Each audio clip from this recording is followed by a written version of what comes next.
Hey guys, I hope you enjoyed your wonderful Christmas and got to spend it with family, loved ones, and friends. Whatever you chose to do, I hope you had a wonderful time. And I hope you really did get to spend time with family or even Skype them, whatever you needed to do, because that's what it's meant for. What I believe it's meant for, I should say.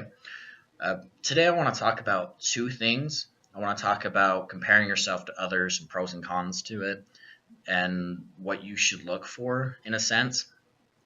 And then I also want to talk about this great opportunity coming up of the New Year's resolution and how you should take advantage of it, and kind of a method that I use to make sure that you're not just going to do a few months and it's going to go off to the side and you're going to regret it for the rest of the year. So let's start off with Alfred Binet. Who is he? He's a great psychologist who invented the IQ test. He, in the French education system, they were having issues, so he created the IQ test to see the flaws and where we can improve. So let's think of that for a second. In today's society, you see the IQ test as a set thing. You can't improve it, you can't change it. However, it was meant to show flaws in the education system so that when we did learn, we can improve with practice and work. So why do we have a set mindset towards it when we we can compare how we're learning to what needs to change so that we can improve our knowledge and capability so that we can accomplish what we need to accomplish and live our dream? And why shouldn't we live our dream? I mean, everybody runs their own life and pace to get there. That brings me to comparing yourself. So, say somebody's 22 and they already have their career going and they're starting off their dream, but you're the same age and you're still going to school and working towards it. And sometimes you'll compare yourself and be like, why am I in there? And you'll ask, why? What did I do wrong? Why am I a failure? Well, you're not a failure. You're not. Opportunities in life come when they're supposed to come, when you've worked hard enough and they present themselves in a sense. And you need to take advantage of that because then you have the knowledge. Sometimes you will fail, you'll make mistakes, yes, but you need to learn from those failures and those mistakes and move on. That's it. It's an honest mistake, so you move on, you learn from it, and you do better. So comparing yourself to somebody who's already there to you working can send you in a downward spiral, and you should watch for that. And you shouldn't let it bum you out or really depress you in a sense, because it should help bring you up, because you should look like, oh, well, they're a hard worker. They found their failures, they found flaws, and they learned from it, and they grew. They got the opportunities. So you should look at it as like, wow, that's awesome. I want to be able to get there. So I want to learn from my mistakes and my failures, and I want to learn more and take advantage of the education and that I have, and look at myself and see, how do I learn the most?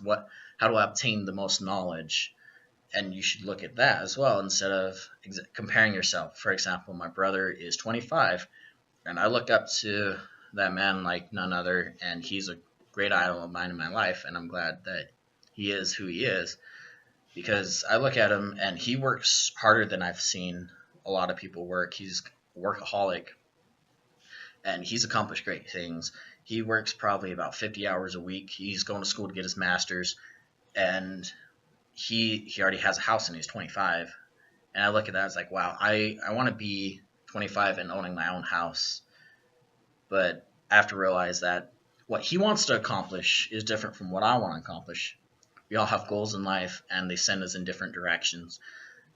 So you shouldn't compare yourself in where they're at exactly. You should compare themselves like on how they worked through their failures and they learned from it, how they did their education. It's like, how am I similar to that? Can I improve it by doing it the way they are? Can I improve it by changing my method to kind of something they were? Instead of going on the downward spiral and asking, why am I there? Why am I not there yet? You need to look at the ways they're learning and the way they worked and see if you can change it to get to where you want to be, instead of saying, why me, pretty much. Right, enough of that, and I hope that you can change that, and let's go into the awesome New Year's resolution. So New Year's resolution is kind of got a bad rap, and because people do like, oh, I want to lose weight, I want to get really buff, and they get awesome gym memberships, which they should take advantage of. and they do for like the first couple months, and then it starts going downhill. But did they really write it down? So the next year, in 2017, what do you want to accomplish? You need to figure out what you want to accomplish and write it down. Once you write it down, do a split up your subjects, and then do a step-by-step process on how you're going to accomplish it. And then you need to post it somewhere where you can see it at least 2 to 3 times a day, because then you're really going to stay focused into what you want to accomplish in 2017, and you're going to make it because you see it every day, and you have a step by step what I need to do, and you're mentally showing yourself like this can be done. It's not that hard. I just need to work a little harder. I just need to put in a little more effort. It can be done. So you're taking the impossible and making it possible, which is what a lot of people don't do. Is they just see the impossible and they go to societal roles like, oh, it's impossible. It can't be done. When you need to be saying, no, it can be done.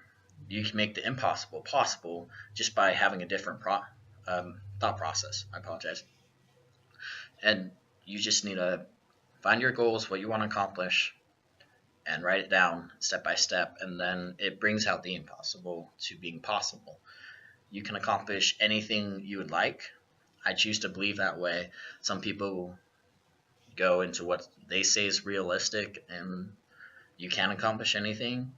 However, that mindset keeps them into thinking that you can accomplish everything. Everybody has set roles when you should be thinking, I can accomplish whatever I set my mind to, because if I put in the work, put in the practice, learn from failures, improve my flaws, I can accomplish anything.